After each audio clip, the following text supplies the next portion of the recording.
Ji So, so thank you very much and very much welcome to all of you in this series of webinar of IHAR Bharat.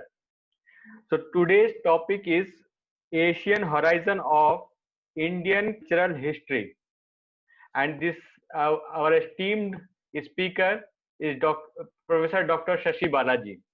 So in today's talk,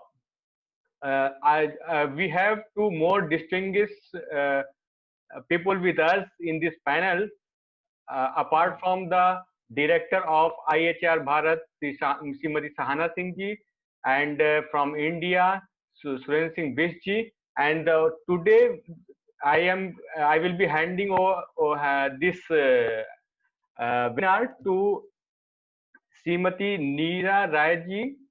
And Neera Rai ji, she is one of the great writers in India, and she is now going to publish her book in Amazing Ayodhya. She is writing a book. It is already written. I think it is about to publish. So, I will request Neera Rai ji to please take this platform and kindly introduce to the today's speaker to all of us. धन्यवाद and thank you for बोलिए. Yes, please, ma'am. धन्यवाद and thank you for introducing me. It is correct that my book is under publication. My book is going to be launched on Diwali, around Diwali, and the topic of the book is about the history of Ayodhya as our scriptures have mentioned it. And you know, I'd sent you the little bit of a write-up. I'll straight on get on to, because this is not about me, it is about Shashi Balaji. So I'll get on to describing Shashi Balaji. And I read her bio, I read her brief, and I was very impressed. And before I start introducing Shashi Balaji, namaste. And I was very happy to read that you are, you know, a dean at Bharatiya Vidya Bhavan. So before I started researching my history, as in the history that I needed to learn for Amazing Ayodhya, I started studying Sanskrit in order to understand our scriptures better. And my first introduction to Sanskrit happened at the Sanskrit course at Bharatiya Vidya Bhavan. So my first, yeah, so actually I used to come there and study regularly. So I thought I'll give you a little snippet of this information before I start. So lovely to see you here. And I'll introduce Dr. Shashi Balaji now. So Professor Shashi Balaji is a renowned Indologist. She is the Dean at the Center of Indology, Bharatiya Vidya Bhavan. She is an alumni of Himachal Pradesh University, specializes in India's cultural contribution to Asian countries, Sanskrit, history of arts, Buddhism, and cross-cultural connections across political boundaries. As a research professor at the International Academy of Indian Culture, New Delhi, founded by Professor Raghu Veera, she has authored 22 books and 75 research papers presented at international conferences and seminars. And they have been published by various organizations in India and abroad. She taught history of Japanese art and South Asian art for 15 years at the National Museum Institute. Documentation of the relics of Asian art and culture preserved in museums and in other collections in several countries contributes immensely to researches on spread of Indian culture abroad. As a researcher and explorer, she has traveled to China, Japan, Mongolia, Indonesia, Thailand, Malaysia, Hong Kong, Nepal, Bhutan, UK, Germany, France, Belgium, Vietnam, Croatia, and Russia. The courses offered by her on Indian culture, international conferences organized, exhibitions curated, illustrated lectures delivered, TV interviews, etc., are highly acclaimed. as a consultant with the Indira Gandhi National Center of Arts, she organized international conferences combining exhibitions on great Indian acharyas, international seminars on Sanskrit, on the Silk Route, Sanskrit in Southeast Asia, Sanskrit and Europe were also coordinated by her. She was invited as a guest professor by Bristol University and Ural Federal University, Russia. And she also mentioned there was an exhibition of the life and legacy of Atisha. And she's also delivered lectures in the US and participated in the Conference of Indologists initiated by the President of India. Now she's drafted courses on holistic sciences in Sanskrit and Indian knowledge traditions for Bharatiya Vidya Bhavan, and many other things. You know, I mean, I can go on and on and on talking about her. But I'm amazed at the number of countries that you've traveled to, and the, you know, the very number of things that you have done. And I really look forward to listening to you on this lecture. So welcome, and we'll start by listening to you now. Thank you very much, Neena ji, and all the organizers of this webinar. It's a great opportunity to meet and talk to so many people, so many scholars across the world through you. And what I'm going to talk about today is India's cultural contribution, and also how India has contributed towards civilizations and cultures in Asian countries, and how India has a distinct cultural persona. I'll try to focus on, first of all, about the distinct cultural persona of India. Then it spread outside and how it developed there. They did not just copy it. It developed in its own course there. And now we have to study it from different perspectives. Unfortunately, this is not a subject that is taught in our universities at any level, mostly none. Very few courses are offered.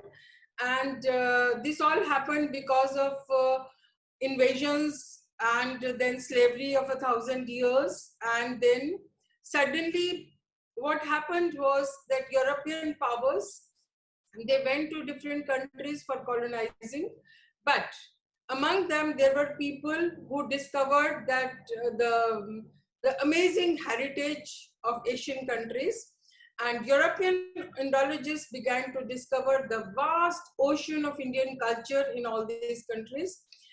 Then I'll talk about how it exists today, and finally a word about what kind of researches can we take up after listening to this talk. So first of all, let me say that Sanskriti and culture are two different words, although there is no other term in English for Sanskriti.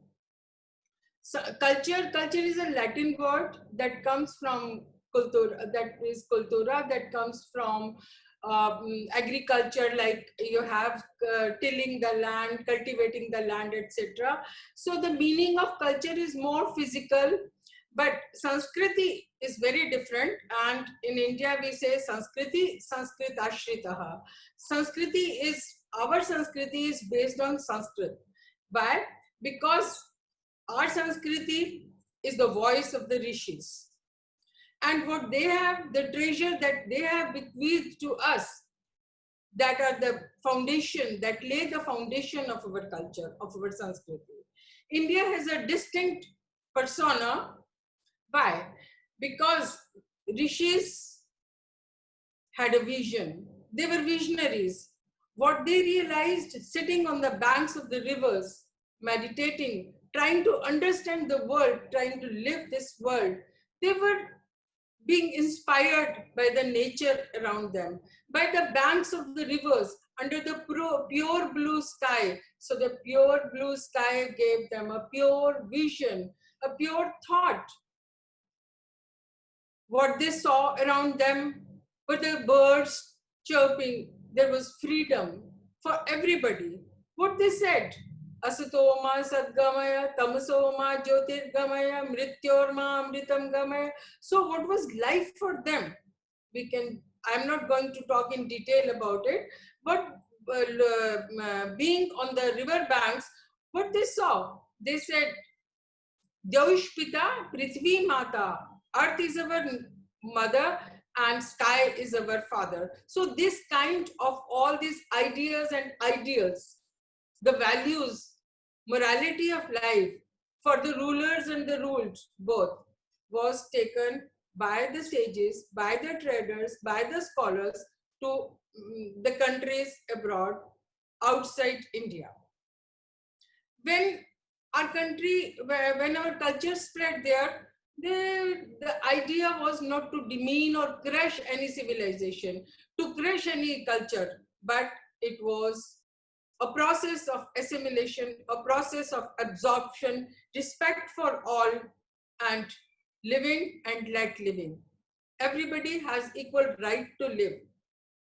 So they gave ideals to the kings, to the emperors, all over Asia especially, and also to the other countries, but I'm basically will be more focused on Asia. What we are going to talk about today is that knowledge for them, for the scholars who took our culture abroad, was meant for enlightenment and enlightening others. There were no copyrights. Education, knowledge, wisdom was meant for everybody. And it was free. Arts, for example, it was not for minting money, but it was for building a better personality, a good personality. Sahitya Sangeeta Kala Vihina Sakshat Pashupucha Vishanahina. So these were the ideals that were taken to the countries. And that is why not only in India, but all over Asia, whenever you look at any sculptures or paintings and any kind of artifacts, you will see that they are not signed by the artists. Who were the artists? We do not know. They had devotion in their mind and talent in their hands. When Indian culture reached these countries, there was a shift of energies. They began to build temples and monasteries in place of tombs. I'm not going into talking into details about the tombs and temples shifting their energies, but what we see today in all these countries, from Mongolia to Indonesia, from Japan to the other to Europe, what we see is that monasteries, universities, temples, stupas, all caves, etc., they were built everywhere and they were all sacred abodes. They were meant for sacredness. They were meant for holiness. They were meant for enlightening the people. So again, I'm not able to go into the details of this in this one lecture. So when we talk of culture, culture is not just a physical entity for us. Culture for us is intellectual also. It is ethical, it is ethnical, it's spiritual, it has many facets, it's tangible, it's intangible. So we have to talk about all the aspects when we talk about Indian culture, the history of Indian culture. When we talk about Indian intellectual culture, then we have to talk about philosophy, about literature, about sciences. So the Indian philosophy, the Indian sciences, the Indian literature, the Indian script, whatever traveled abroad, it is like an extension of Indian art and culture. So we have to study all these aspects when we study, suppose the history of philosophy, Indian philosophy, if we study the history of Indian literature or in history of Indian artistic traditions, etc., etc. Most of the rulers, kings and emperors, when they embraced Buddhism or Hinduism, they sponsored huge projects of translation. They sponsored huge projects of construction of temples, caves, monasteries, etc. But before I come to the scholars, I must accept that Indian culture spread to these countries. It was a natural process.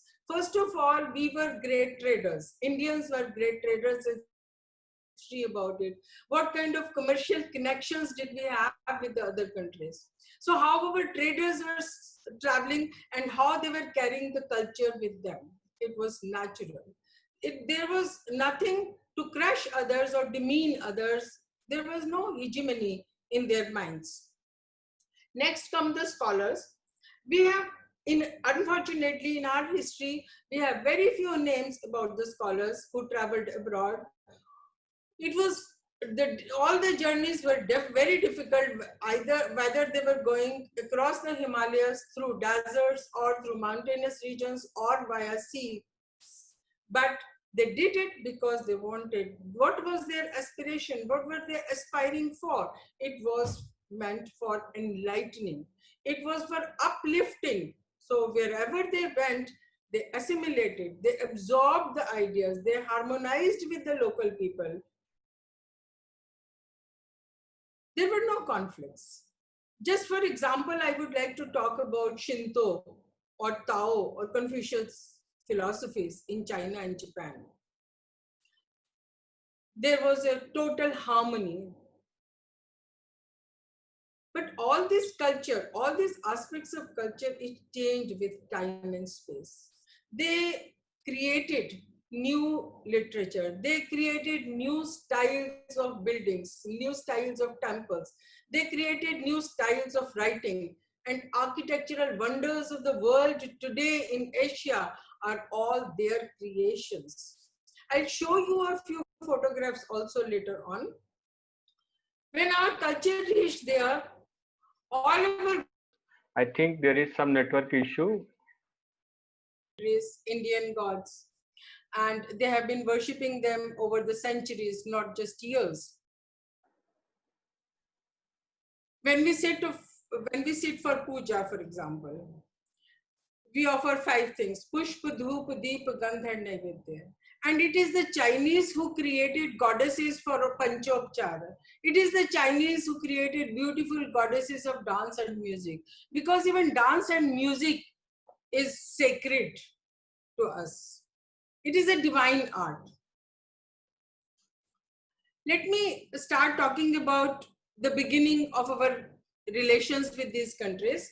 The earliest reference of our connections with these countries goes back to before Christ. I'm not giving the dates that has been fixed by Vedvi Rareji, but whatever we are following so far. So I'm just sticking to that only. Please excuse me, Vedvirji. So Qingshi Huangdi was a very powerful emperor of China. There are many stories about him, and it is said that it is told by the Chinese that Chang Qian was a general.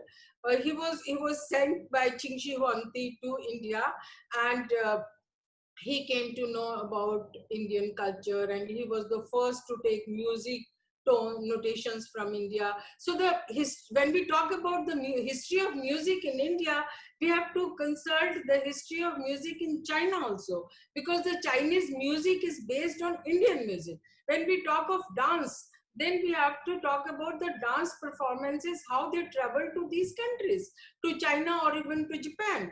There is state music that was developed by the Chinese, especially began with by Chang Qian during Qingshi Huangdi, that still survives there. I was in one of the monasteries in China, in Beijing especially. There they used to perform the music every day to keep it, to preserve it. In Japan also, first the Indian music was taken by one of our acharyas from Vietnam. He was traveling from India via Vietnam to China. So the first, and we start getting written historical chronicles from 1st century onwards. For example, there is a monastery that is called Shvetashva Vihar, a White Horse Monastery in China, that talks about the 2 Indian teachers who reached there with Sanskrit texts. Bringing Sanskrit texts to China was the most important, and the emperors were so excited, they were so anxious. They took pride in translation of these Sanskrit texts into Chinese. And for them, power, to show off the power, was not just the political power, just not the muscle power, just not the their armies and all, but also they wanted to show off. They were weeing each other in building, in construction of huge monasteries, and they were taking pride. They were taking pride in it. First century, again AD 45 AD, there is a history written by the Koreans that a princess of Korea was married to a Korean prince. She went from Ayodhya.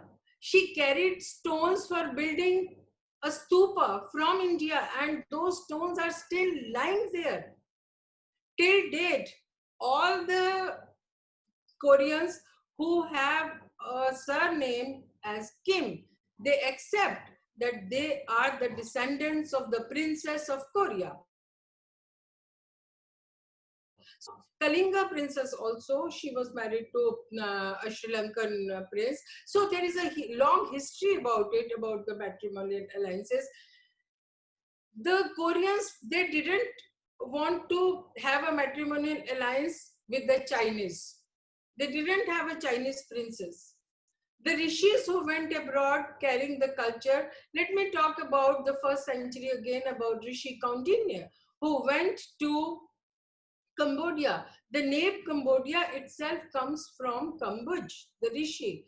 Agastya Rishi went to Indonesia. Again, there is a long history. What they did there, these Rishis, when they reached there, especially Kaundinya, he married the princess there. Her name was Soma.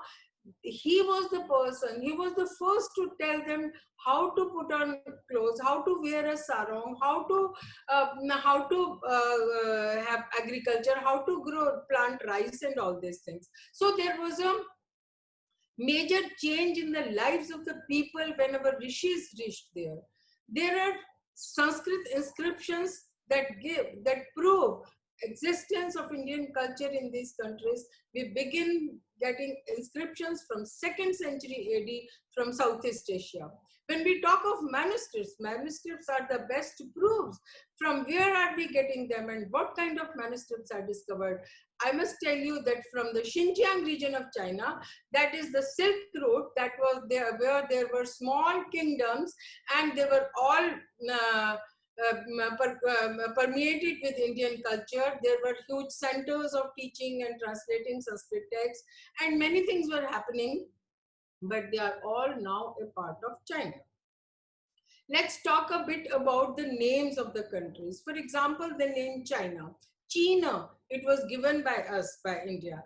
Japan was called Yamato. But when Indian culture reached there, Suvarna Bhasottam is one of the Sutra of Golden Light. When it reached there, then Japanese got their name Nippon from sun worship. We, the Indians, are great worshippers of sun. Every day we chant Gayatri Mantra.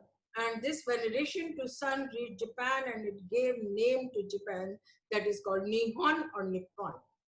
Laos is the name from Lavadesha, Singapore, and there are many such things. You can go on talking about the names of the cities, about the names of the roads, about names of the universities and other institutions. When Indian culture reached there, they built education. For education, they built universities. And one of the major universities was Nalanda. Many universities abroad and many monasteries were built on the basis of Nalanda. In Tibet, they used to follow the curriculum of Nalanda University. Sanchi was a great university, which is all destroyed. And how many people do talk about Sanchi as a university? Everybody knows about Sanchi as a stupa. It was not just a stupa. So this whole history went on for more than 1,000 years, or I would say up till the 14th century. Up till the 14th century, Sanskrit was the Rajbhasha of Cambodia. By that time, India was being crushed by the invaders. All our monasteries were being ruined. All our universities were destroyed. All our scriptures were burnt. But still, Cambodia is the only country that had Sanskrit as their Rajbhasha. There is a difference between Rashtrabhasha and Rajbhasha. So they most of the kings of Cambodia, they bore Indian names, beautiful Sanskrit names, Yashovarman, Dharmavarman, ityadi.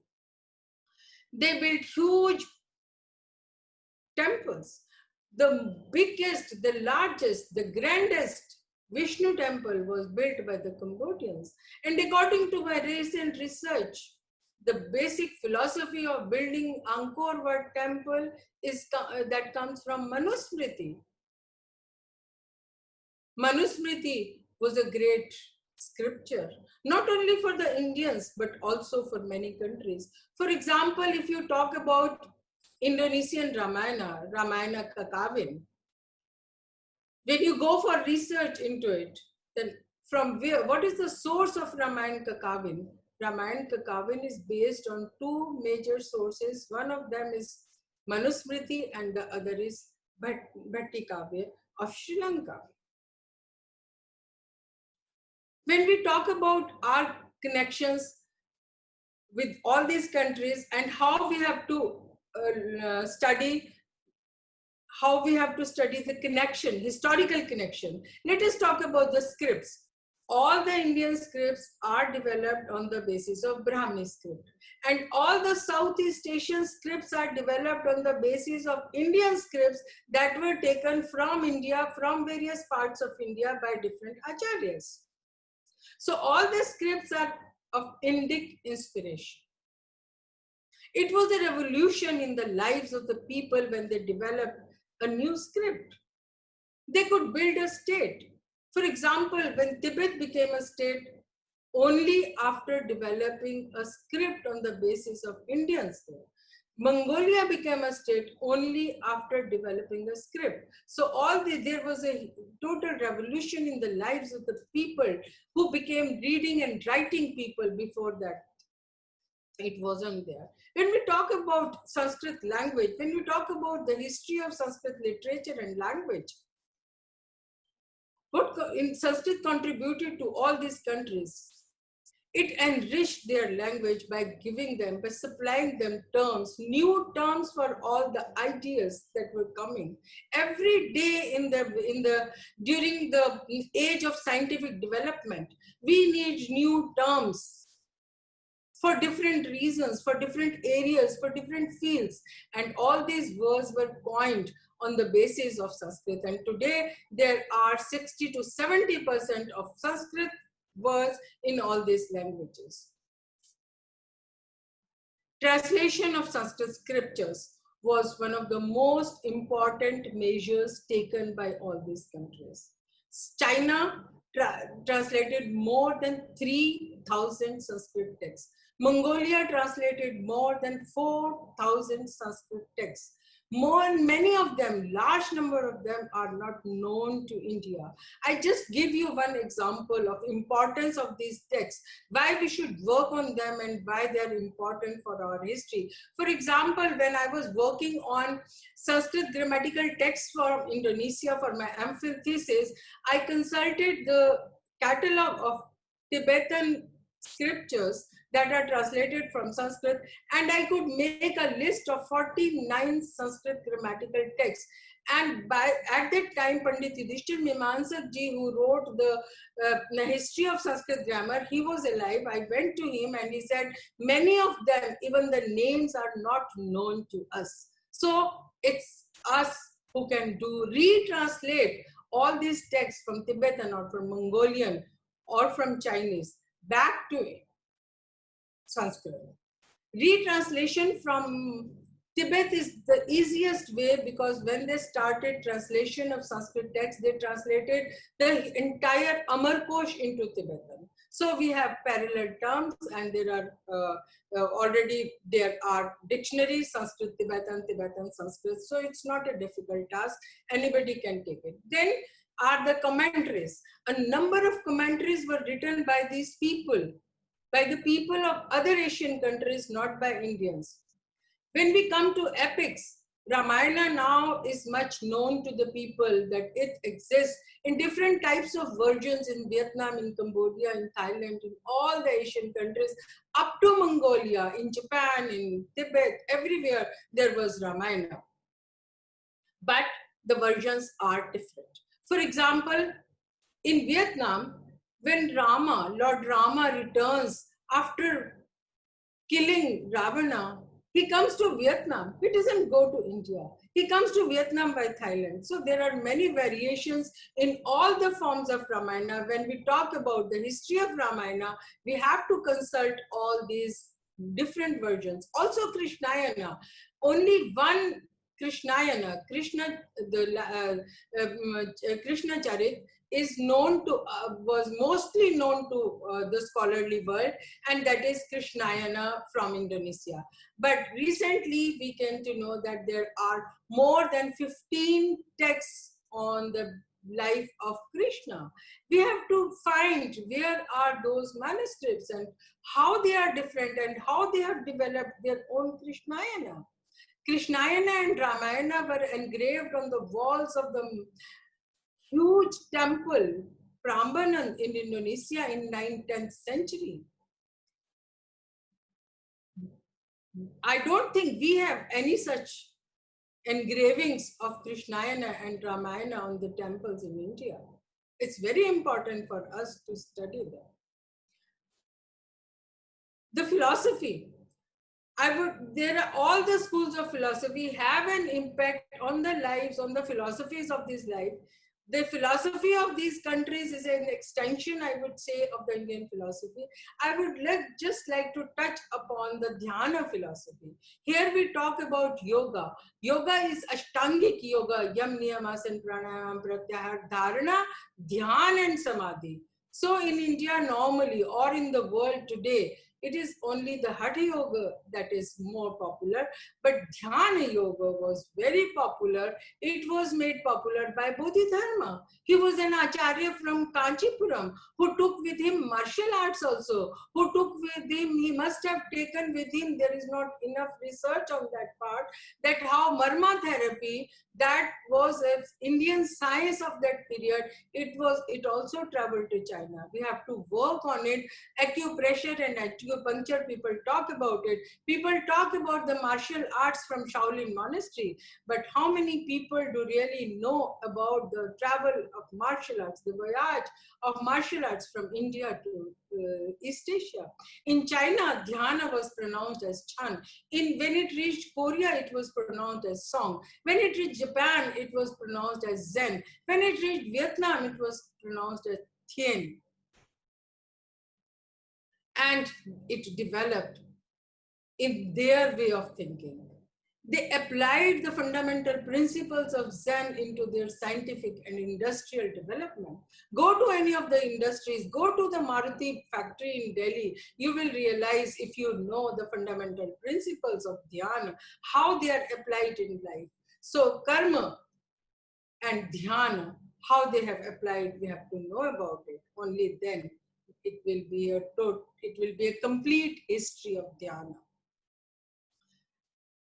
Our literature, narrative literature, has been very popular till today. Again, I would say from Mongolia to Indonesia. There are a number of manuscripts, there are a number of narratives, all Buddhist, all also Panchatantra, also the stories of Raja Bhoj, also the stories of Krishna are known to the Mongolians. They call it Raja Bhoj, the stories of Raja Bhoj are called Araji Buji, and Krishna is called Gisung Khan, because Khan is a title there. They know Panini. If we talk about grammars, Indian grammars, Sanskrit grammars in all these countries, till today, the Mongolians are fond of Panini. And in Cambodia, there we found an inscription which talks about a king and appreciates him highly, that he knew Panini. Panini is known to all the Asian countries. It gave immensely, it contributed immensely, and they wrote commentaries on different grammatical texts. When you talk about the Sanskrit manuscripts, the most important Sanskrit manuscripts are discovered from these countries. Earlier, we used to think that the 6th century Sanskrit manuscripts of Gupta script that was chanted when the first constitution of Japan was promulgated, Istes Ushni Shivitya Dharani, that manuscript was thought to be the earliest Sanskrit manuscript for many years. But now with the recent discoveries, we know that no, we have discovered 2nd century manuscripts from the Silk Road, from the Xinjiang region of Japan. And those manuscripts tell us the story, how Indian drama traveled to China. Ashwagosha, the drama Shariputra Prakaran, written by Ashwagosha, there is a manuscript that is discovered from the Xinjiang region. A manuscript of Abhigyan Shakuntal has been discovered. Paintings of Indian drama are found from the caves of China. So that gave us many, many clues that how Indian drama was adopted, and it had its own course of development in all these countries.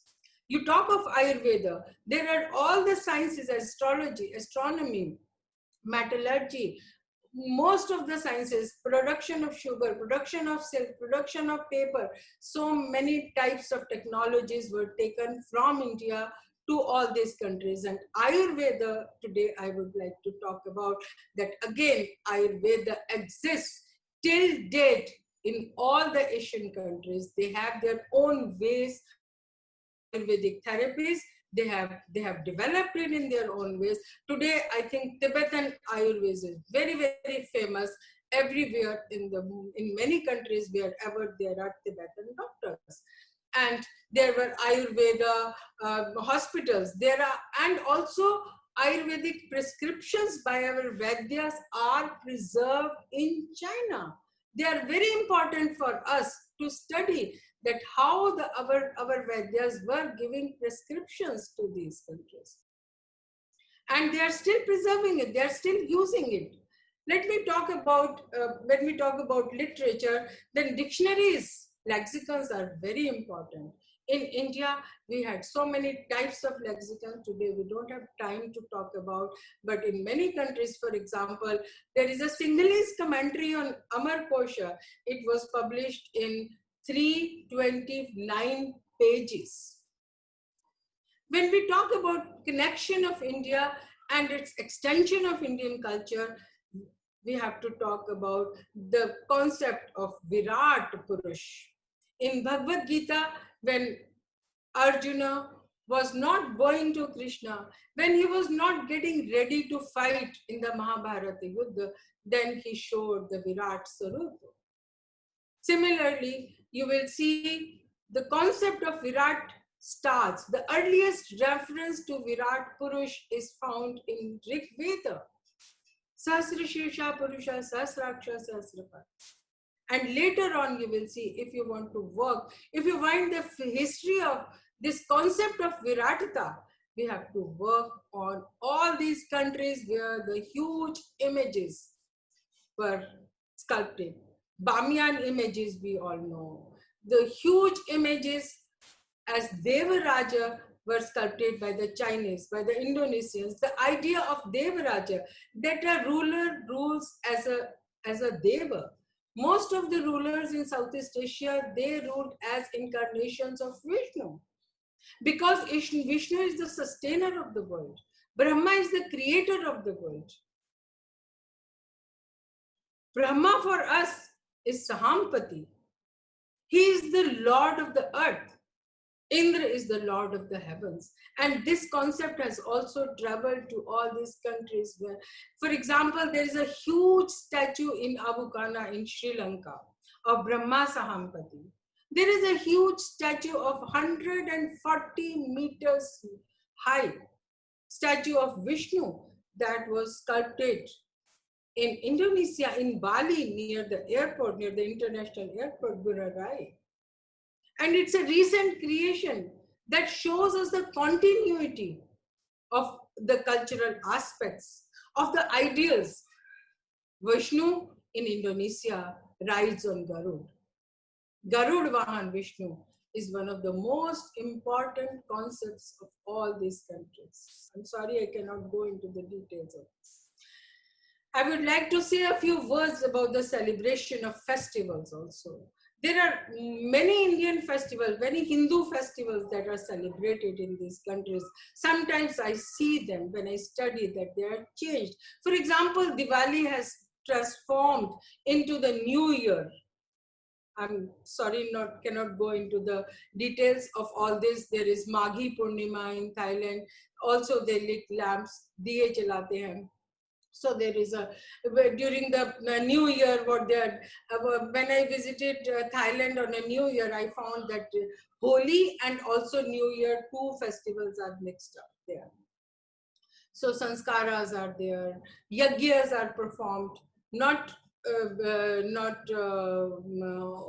one or the other countries, but most of the countries. In Japan, there are thousands and thousands of Shingon monasteries who perform Havan in their temples. There is a huge history of performance of yagyas by the Indonesians, by the Vietnamese, by other countries. So I'll show you some photographs also of the chittis. The chanting of Om has become so popular these days, but it has been popular all over Asia since 2000 years. So how it has been used in their writing of manuscripts, how it has been written in different forms. So we have to all know about it.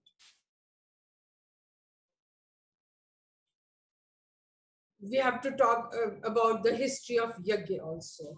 I wanted to show you something from Yagya. There is a chitti of Ashwamedh Yagya that has been discovered from Indonesia. They used to perform Rajasuya Yagya. They used to perform many Vedic ceremonies. All the royal ceremonies of the Buddhist countries are performed by Brahmanas from India. Today, the fourth generation of Tamil Brahmanas are there in Thailand to perform all the royal rituals. Thailand is a Buddhist country, but all the rituals, the royal rituals are Hindu. There is no contradiction between Hinduism or Buddhism in these countries. Rajgurus are there. Our acharyas became Rajgurus in many countries. I will just give you one example and move on. That one of our acharyas, Kumarajiva, was taken as a war booty when a Chinese emperor came to know about the knowledge that he had. He sent an army of 70,000 and they invaded Kucha. His father was a Kashmiri Brahman. And when he was captured by the Chinese army and he was taken to the then capital in Xi'an and he was appointed as Rajguru. There is a long history of appointment of Indian teachers as Rajgurus in China because there was so much honor given to them. Why? Because they were saving the country from calamities. They were saving the countries from epidemics. Today we are all caught up by the virus called Corona. But there is a history that yagyas were performed. Havan, Dhuni was given by an Indian acharya in China when there was an epidemic, and the Chinese could control the epidemic for 3 months in an area of 50 kilometers. It is not me who is telling them, it is the Chinese history that tells us. But today we are not working for that part of our culture, that how yagyas can perform, Havan, Dhuni can save us from this viruses and all such things. I would like to say a few words about the different versions of Rig Veda, because that tells us how deep and how long the history goes back to these countries. There is a shakha of Rig Veda that is called Shweta Dvipa, and Shweta Dvipa has been identified as Kucha. Kucha was a kingdom on the Silk Route. Today it is a part of Xinjiang region of China. All the people, because it is called Shweta Dvipa, Shwet means Shwet For Shwet, the Chinese term is Ban. And even today, there are, I don't know how many millions of Chinese are called Ban. There were Hindu temples in Kucha when Xuanzang was traveling to India. I'm not again going to the details.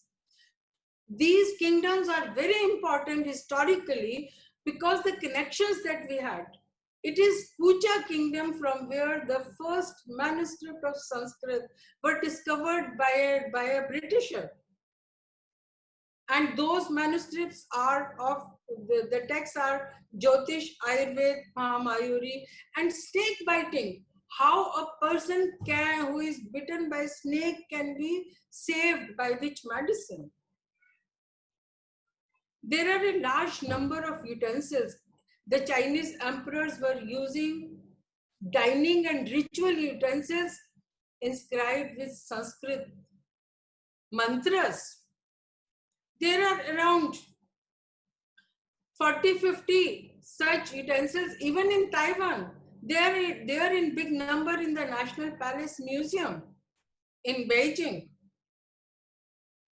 So it's a long history. I think I can show you first some pictures, some photographs from these countries. Yes, I was talking about Korea. The last Acharya, Indian Acharya who traveled to Korea, his name was Dhyanabhadra. And our Acharyas were eating sattu. And this is the Acharya who took his chakki with him, the grinding stones. And that chakki is still preserved, the grinding stones are still preserved in Korea. And till today, in Korea, sattu is very common. So there are many things that we can keep on talking and talking about these countries. How the literature of these countries developed on the basis of Indian culture. When there was a prince in 6th century in Japan, his name was Shotoku Taishi. He was a devout Buddhist and he studied so many scriptures. He wrote a letter to a Chinese emperor, and how he addressed the Chinese emperor, he wrote that this letter comes from the land of the rising sun to the land of the setting sun. And the Chinese emperor got very angry. They used to call them Wa. Wa meant that a country that was submissive. Japan never accepted that term given by the Chinese. Japan had many names over the centuries, and the best name that they accepted was Nippon or Nihon, that comes from the Indian Sutra of Suvarna Bhasottama. Look at the calligraphy. I wanted to show you, yes. When the Indian scriptures reached there, this is, can you see mantra? Yes. This is discovered from China. It is written in 4 different scripts: Chinese, Tibetan, Manchurian, and Mongolian. Because the Chinese used to chant Gayatri mantra, this is a proof. That is why it is written in 4 different languages. On the other side, what you see is written on a lotus. When the Chinese, they started chanting Sanskrit mantras, they wanted to write them properly, because as a broken statue cannot be worshipped. Similarly, if a mantra is written in a wrong manner, it cannot give you any merits. So they studied Indian script of the 10th, 9th century, and they called it Siddham. And here you can see A is the beginning of all wisdom. So it is A written on a lotus, because knowledge, wisdom has to be pure, but it has to be powerful like a Vajra. So there is a Vajra below the lotus. So it combines Shastre and Shastre. Shastre, Shastre cha Kaushalam. One has to be powerful and also pure in mind. Here you can see Shiva written by a Japanese calligraphy. This kind of calligraphy, writing the mantras or name of deities, is a development by the Chinese artists. The best calligraphy of Sanskrit is found in Japan. Shiva, here you can see, is written on a long paper of more than 6 feet, and it is written while performing pranayama. Even the breath cannot be broken when writing a Sanskrit mantra. I was talking about the ritual and dining bowls, spoons, etc. used by the Chinese emperor. Here you can see a bowl of a Ming emperor, and you can easily read what is written there. Swasti dine madhyam dine swasti ratro ityadi. And on the other side, you will see this is a fire altar of performing Ashwamedh Yagya that is discovered from Indonesia.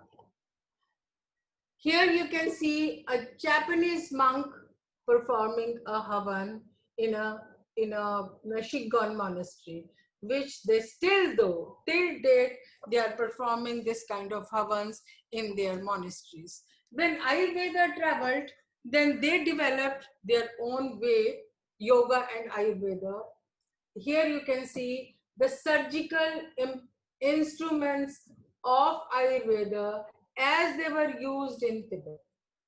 I had a chance last year to visit some monasteries in Mongolia, and they have developed Ayurveda in their own way. So now we have to study the Mongolian Ayurveda to have a complete history of Ayurveda.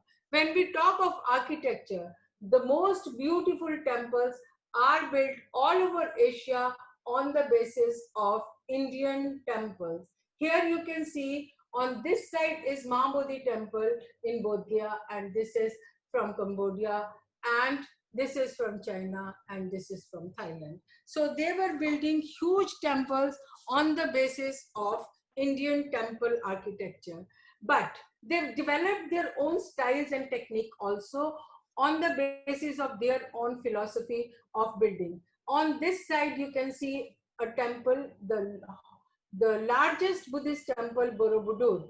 But so far, I could not find any similar monument in India. It is their own creation. But from Cambodia, if you look at Angkor Wat, it's very close to Indian temple architecture. Here you can see a temple, Prambanan, the largest Shiva temple of the world, not only of Indonesia, but of the world.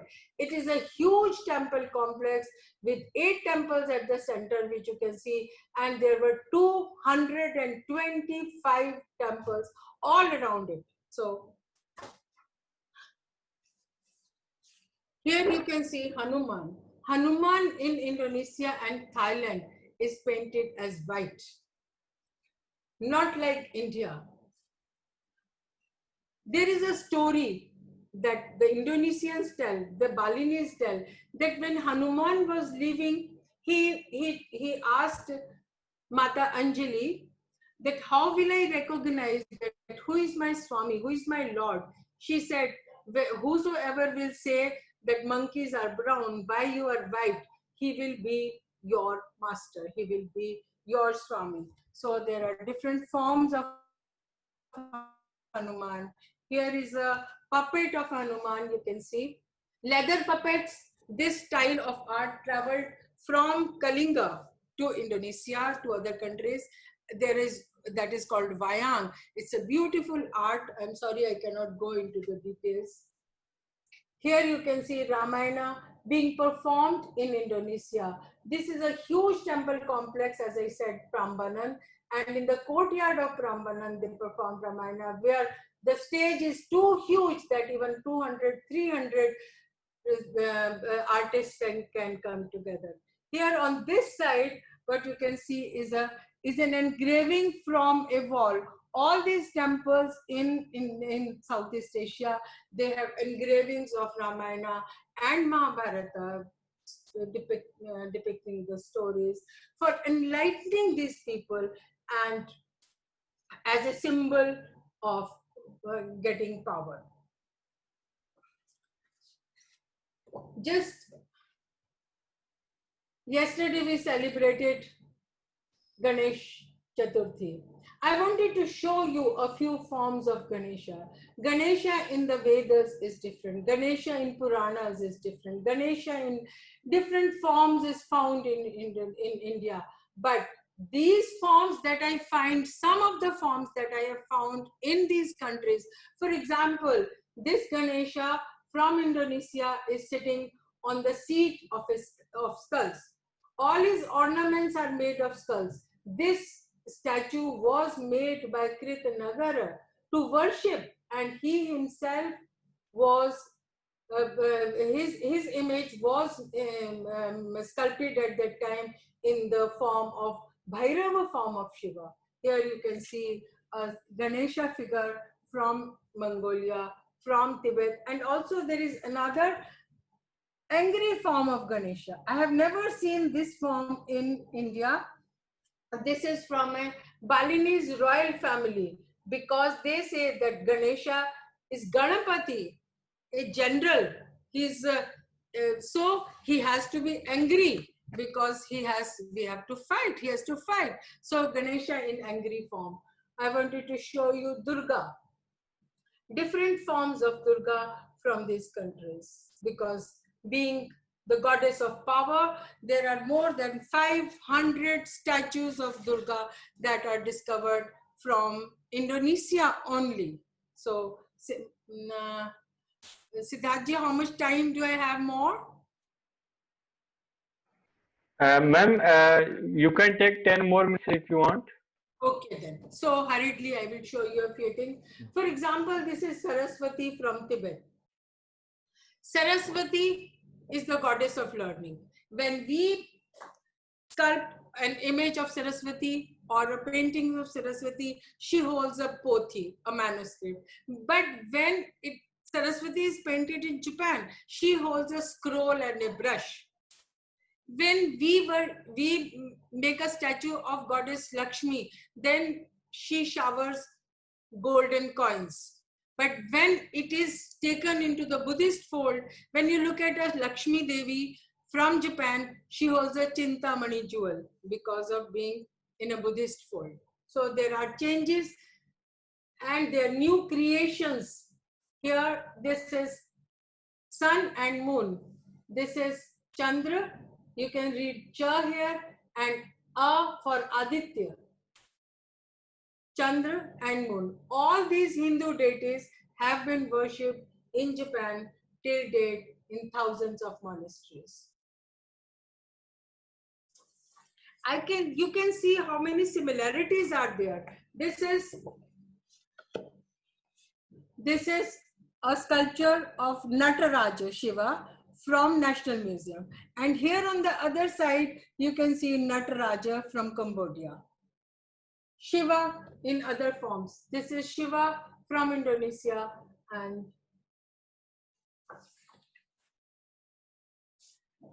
the story of Smaradahana, if you know, that Lord Kama was burnt by Shiva when he disturbed him when he was meditating.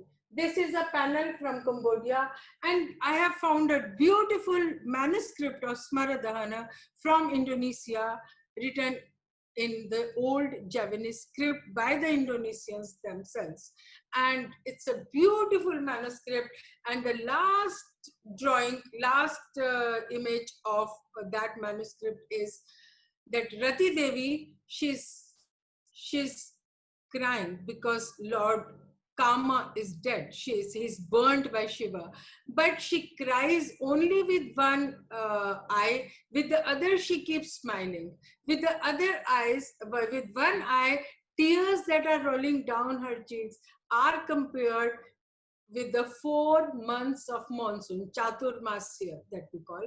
And with the other eye, she's smiling, because what the message does it convey? It says that whatever we have, the moments of sadness or happiness in our life, we have to be balanced. As Krishna says, that who is a yogi who maintains a balance in the moments of dukkha and sukha.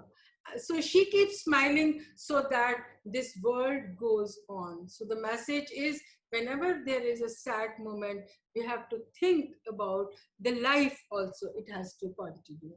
Shivalinga, worshipping of Shivalinga has been popular all over Southeast Asia, and also we have, you know, about Shivalingas from different countries, how they were worshipped, and how the kings, when they were जब उनका राज्याभिषेक हुआ है तब कैसे उन्होंने मंदिर बनाए, and how these temples were later on converted after the demise of that particular king. Suppose a king was a Shiva Bhakta, was a devotee of Shiva, then during the Rajyabhishek, a Shiva temple was built, and when he passes away, at the same temple, in the same temple, they used to enshrine a statue of the king in the form of Shiva. If he was a devotee of Vishnu or devotee of any other deity, then those statues, those images are called Devaraja Pratima. The Indian concept of Devaraja, how it has traveled from India to these countries, and how it is preserved till date, how they are making, even modern times, they are making such statues.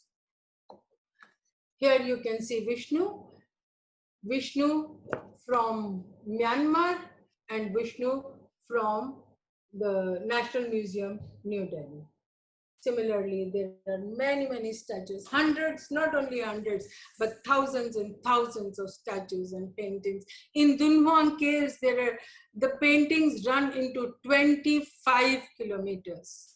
So the philosophy of the text, which was so difficult for these people, they gave pictorial forms to the philosophical text. When we study the history of philosophy, we should also study the pictorial representation of all these philosophical texts done by these people outside India, to make it understandable, to inspire people, to inspire the devotees, to show them a path of dharma, because dharma is the power of India that was taken to these countries, and it's still spirituality, dharma is key to our relations, is key to our history, is key to our linkages, is key to the contribution of India to all these countries.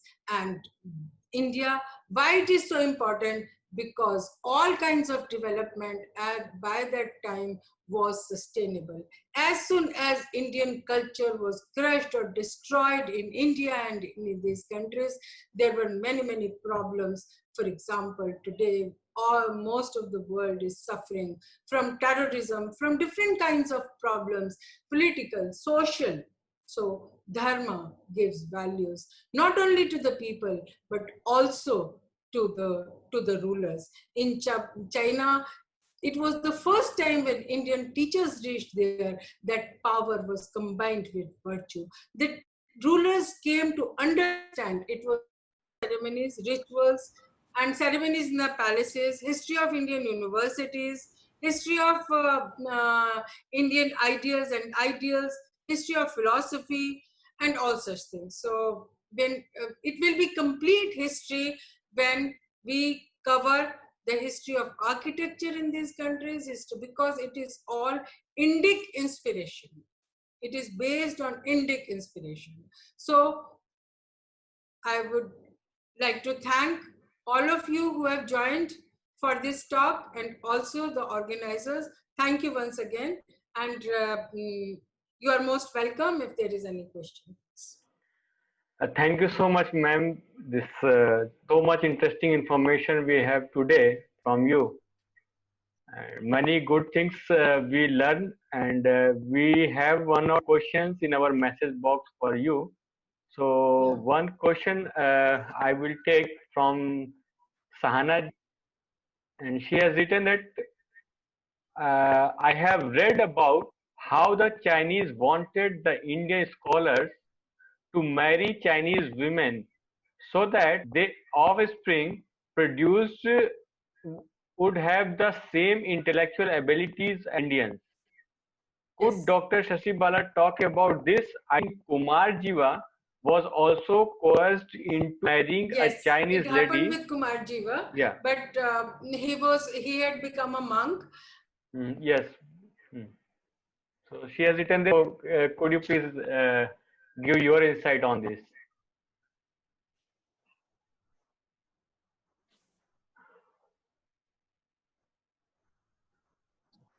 I think again some network issue. Dr. Shashi Balaji, we cannot hear you right now. I think there is some network issue. Ma'am, yes. Ma'am, there was some network issue when I asked question. So could you please repeat what you have said? Yeah, she's right. Sana is right that the Chinese wanted to preserve the seed of Kumarajiva because he was such a brilliant scholar, but he had become a monk.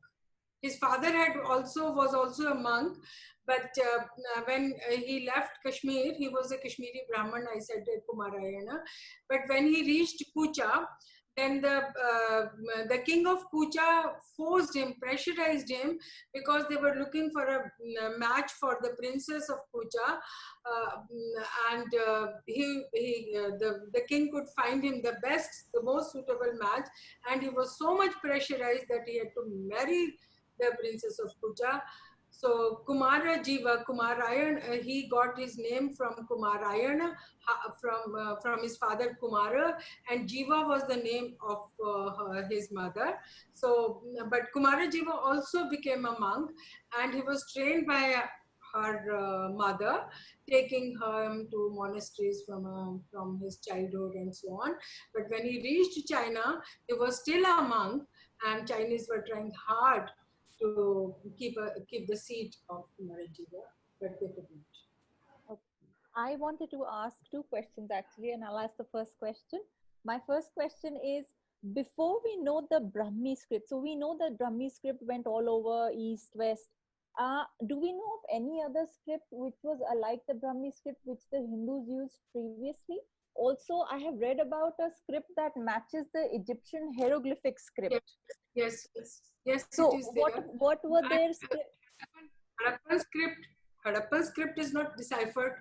Some people are claiming that they have deciphered, and also I personally feel yes, some interpretations are right, and there were these scripts before that also, but Brahmi is so far the earliest script that is read, that is deciphered. So And it is we find it from the Ashokan inscriptions, and from China we find the Brahmi manuscripts also. Okay, so do we have names for these scripts, and do we have so some sort of a link? Let's say we know that Brahmi went to Cambodia. We know that Sharda went to Japan, and so do we have names for these scripts, and Yes. have like certain specific countries that say that okay, this script went? It is all done. The research is all done, that how Pallava script was the base of this Southeast Asian script. How Kashmiri Sharda script, as you are saying, was the basis of Tibetan script that is called Bhot. And in China, Japan, etc., they did not accept the script from India. They had their own scripts, but that's the kanji, that is called the Chinese script. But they are writing Indian script in different forms that is called Siddham. Siddham means that one gives you Siddhi. Yes. So there in China, there are more than 300 inscriptions in Sanskrit, and there are stampages of Chinese Sanskrit inscriptions in the Taiwan National Museum, Taipei, this museum, and around 30, I think 27 or 30 stampages are there. So Sanskrit they were writing in the script that was taken by different teachers, acharyas, and the way they wrote it. For example, if you look at the Japanese Siddham, that is more close to the South Indian style of writing. Tamil and Telugu style, the way they used to write in 9th, 10th century. And the Japanese has preserved it in the same manner because it is the script to write mantras. They cannot make any error. They cannot change it. So they Correct. haven't. In mantra pronunciation, everything. Yes, they are trying their best to preserve the pronunciation also. Although sometimes there are errors, but they are trying their best to pronounce. Because, for example, in Japan, R and L they cannot differentiate. They cannot. So in Even in also, Thailand, they cannot. Rally or Abeda. So it's very difficult for the Japanese to say rail. Yeah. So Yeah. there So are problems like this, but they are trying their best. Yeah, so even if you go to Thailand, they cannot pronounce R. They'll always say L. So in fact, my name is Nina Rai, and they would say Nina Lai. So I remember, and I went to very difficult from. Yeah, so I went to China, and they had this really interesting thing. They were making a stamp, so they would have these stamps, so you could get a stamp done of your name. Yes, and I remember yes, I told them that I want a stamp for my name. And so they saw my name, and then they said, look, I can't do R, so I have to do L. So my stamp, my stamp in Chinese is Nina Lai. Yeah, So, okay. Yeah. So, yeah. So my next Shashi question. also, for example, to pronounce Shashi is also very difficult for them. Even to write is very difficult. I donated a brick in the reconstruction of the temple of Yunsan in China.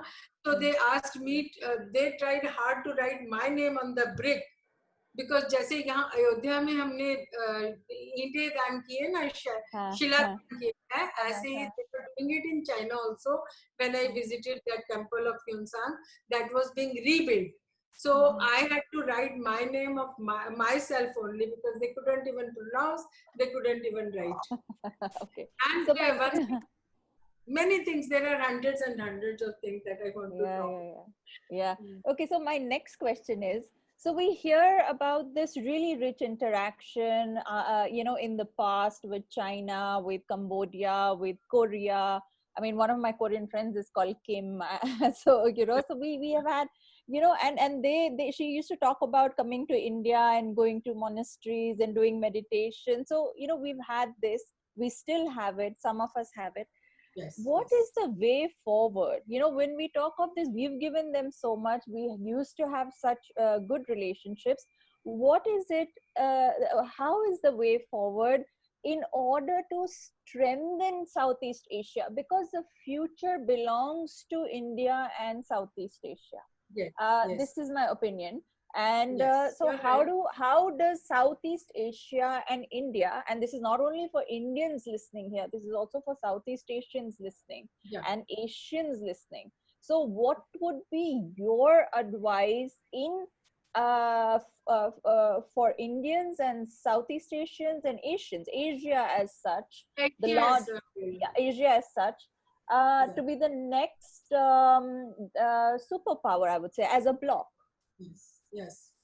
You see, when there is politics, when there is diplomacy, then there are problems. Yeah. When there are two countries, for example, they are sitting and discussing. So everybody wants to be a winner. But when it is culture, then we give something. We don't demand anything. There is no competition. What we aspire for is upliftment of everybody, upliftment of others. So what we have been doing for last 2000 years, it gives us a proof that culture unites. There is no conflict when there are people to people connections, and we have to establish them, we have to strengthen them, we have to enrich them. We have to take many measures. For example, I just give you one example about China. Last year when I was there were students who wanted to come to India. But their question was, is India safe, number one, for girls to come? Is India clean like China? Is India organized like China? So we have to give answers to them. People who come as pilgrims, for example, you said about Korea, all the Buddhist countries, people from those countries, they come as pilgrims to India. But after being destroyed, all the monasteries in India has been destroyed by the invaders. Now what our archaeological survey is doing, I have been talking to the government that our monasteries that are ruined have become sites for us for preservation by the ASI, but they are places of pilgrimage. You don't treat people, all the people who are coming from these Buddhist countries as tourists. Make a difference between tourism and pilgrimage. Make arrangements for them as coming as pilgrims. You cannot allow people to walk with shoes, going up, standing up, taking a beautiful photo, stepping on a statue. It hurts them. Because in India, wherever we have offered prayers, it becomes sacred forever. For example, people are talking these days about Ayodhya, that Ayodhya was always a place of worship for the Hindus. In fact, on that, no temple, people used to go and circumambulate. Yes. In fact, the point that you said, I concur with you, because my research showed the same thing. So my upcoming book is Amazing Ayodhya, and I saw that a lot of people, whether they were educated or not educated, and I found this more in the English-speaking educated people more, the complete ignorance about Ayodhya. So, so a lot of, and I'd like to inform everybody, what a lot of people do not know about Ayodhya is that, of course, it is a place of pilgrimage for us, but it is not only from the time of Lord Ram that it became a place of pilgrimage. Ayodhya has been a place of pilgrimage since the birth of mankind. And when I say since the birth of mankind, what I mean to say is when Satyavrat, or Manu, Manu was a title given to him, after the deluge, after the the pralay, as we call it in Sanskrit, he established Ayodhya as his capital city. So it is not only for Hindus, but Ayodhya is the cradle of civilization for the whole world. And I do not understand why anybody cannot acknowledge this. Neeraji, this is very wonderful information you have. I think we must have to have one of your talks in our IR platform. Okay, we will but have because one of there are talks. Many other people are in queue, and they also want to ask some questions. So yeah, so may I kindly have some excuse right now? Yes, please. Yeah. So I just wanted to say, जब अयोध्या की बात आई, तो मतलब इतनी बड़ी जगह है हमारे लिए. Yes. It's like for us it's the cradle of human civilization. Yes. Okay, so next question. Yeah, actually I have many questions, but now because of the time is restricted, so I will request Jijit ji, who is here in our group, who is a former scientist of ISRO, and he is doing some lots of work in making the digital platform called Digital Dharma for our scriptures and his stories. So may I now request Jijit ji to please ask your question? Yeah.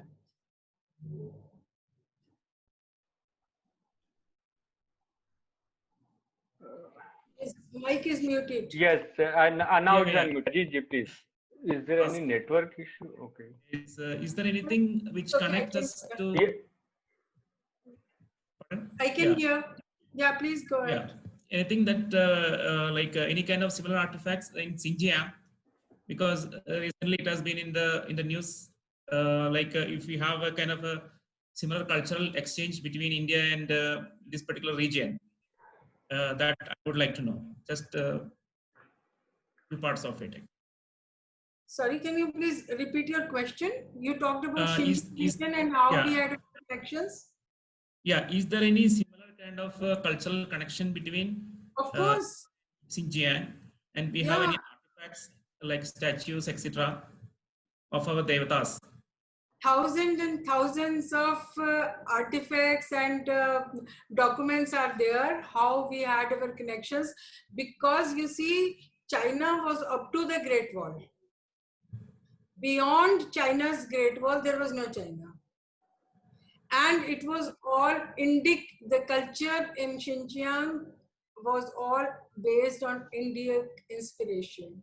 There were monasteries, there were temples, there were universities, there were huge collections of Sanskrit manuscripts, there were scholars working. There's a long history about it. How many texts have been discovered from there? After being devastated, after being destroyed, all these monasteries went into oblivion.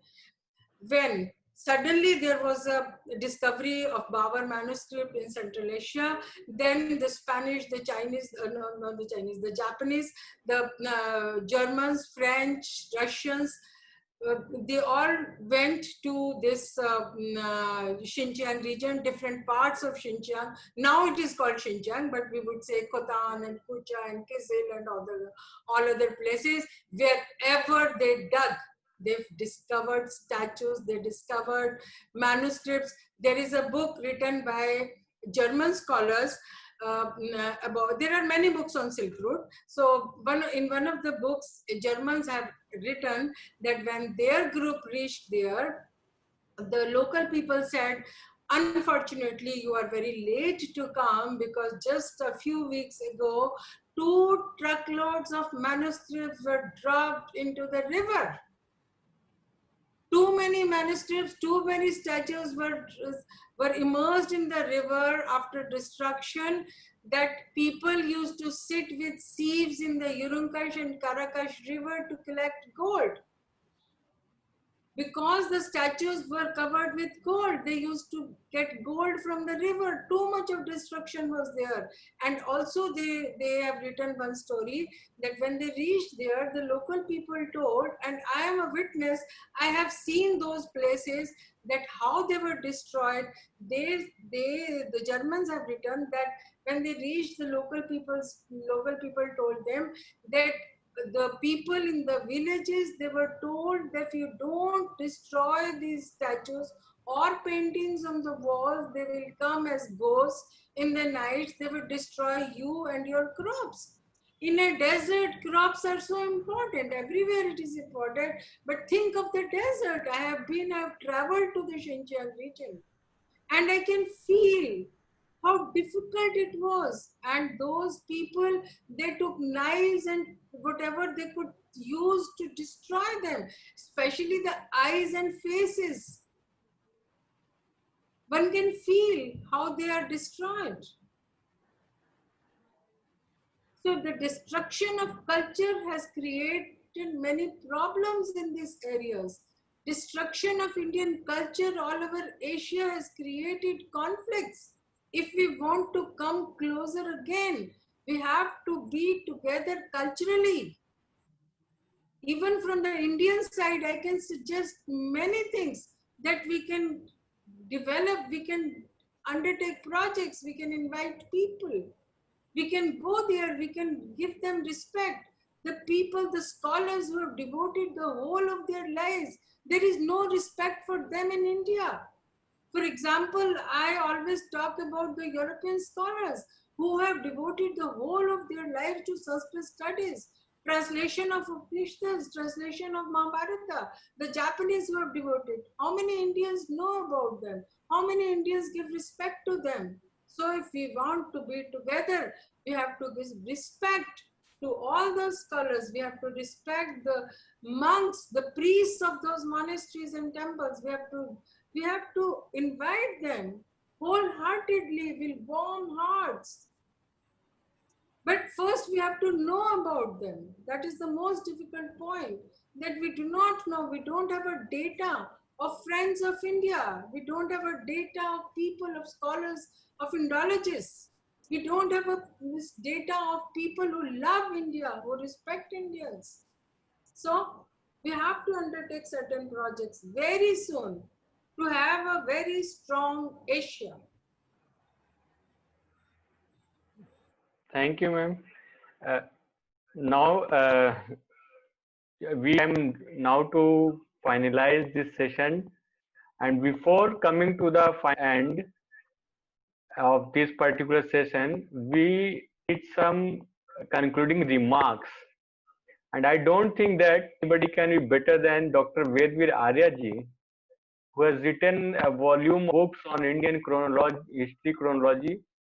So may I now request Arya ji to please give your concluding remarks to this end. It is always a pleasure to listen to Dr. Shashi Balaji. I am a big follower and even a student of her. So I learned many things regarding the Southeast Asia. Actually, if we look at the heritage, cultural heritage, it is not the colonial heritage. Generally, our colonized rulers used to introduce their heritage. But the cultural heritage or the Hindu or Buddhist cultural heritage of Southeast Asia, it is the brotherhood based. It's not just, we have not colonized them. It was, I think we lost our chronology because that is very close to my heart. We lost the chronology, but I haven't found any pre-Buddhist past of the Southeast Asians. They have only Hindu past or Buddhist past. If you look at the South Shanghai Cooperation and ASEAN and SAARC countries, I found more than 28 countries are having the either Buddhist past or Hindu past. We should not say that India is the only Hindu country. There are 28 countries are having the Hindu or Buddhist past. What we have to do, we have to re-energize ourselves, and we have to actually that Archaeological Survey of India and Ministry of Culture, their vision is only limited to Lal Killa and Taj Mahal, that's all. They never gone to any beyond that. So we have to open them, stating that we have to develop that entire Buddhist places from Varanasi, Sarnath to Bodh Gaya, and so many viharas of Bihar and Bengal. And then we must have every annual conference on Buddhist countries. So why not we come up with a cultural cooperation of all these 28 countries? So that would be a great, not only cultural, even the diplomatic state. So we must have a united international cooperation between SCO, ASEAN and SAARC. Let Pakistan claim that they have the Buddhist past and to join us. So that should happen, and it was a very enlightening talk, Dr. Shashi Balaji, and there are a lot more to learn from you. And I thank all the participants in here, and especially I thank Dr. Shashi Balaji. So you have taken a valuable time and given a very enlightening talk to us. Thanks a lot. Thank you, Dr. Vedveer ji. And thank you everyone who has participated in this lecture. And I am very much thankful to Dr. Shashi Balaji, who has been, actually I have been disturbing her from last 1 week to organize this particular program. And she has been kind enough to all of us, and she joined us, and in very busy schedule, she has taken time. And for all of us, and let me tell you that we will be disturbing you in future also. So in your more lectures, we will be listening. And thank you, Nina Rai ji, for this. You have also given this time to us for this welcome address. Dr. Vedveer Arya ji, Dr. Suresh Singh Bish ji, and who always gives all the good support from admin. As administrator of this group, Sahana ji, who is director of IR, and today we are not witnessed the president, Dr. Subrata Gangopadhyay ji. Maybe he has some work, is busy, but next time we will see him. And I have one more announcement that our next talk, it is on the idol thief. Sorry. So this talk is by Sri Vijay Kumar ji, and it is on the next Friday at 7 p.m. Indian IST. So I request all of you to please join that wonderful talk also. And thank you very much again. And be in touch and keep updating us anything what we can improve through our message group. And those who are not in our iHeart Bharat group, they can connect me with this. They can drop their number in this message box. I will add them. Thank you so much. Namaste to everyone for joining this. Now I'll close this session. Thank you very much. Thank you, Kishore Bhai. Namaste. Namaste. Namaste. Kishore Ruparelia ji from London have joined.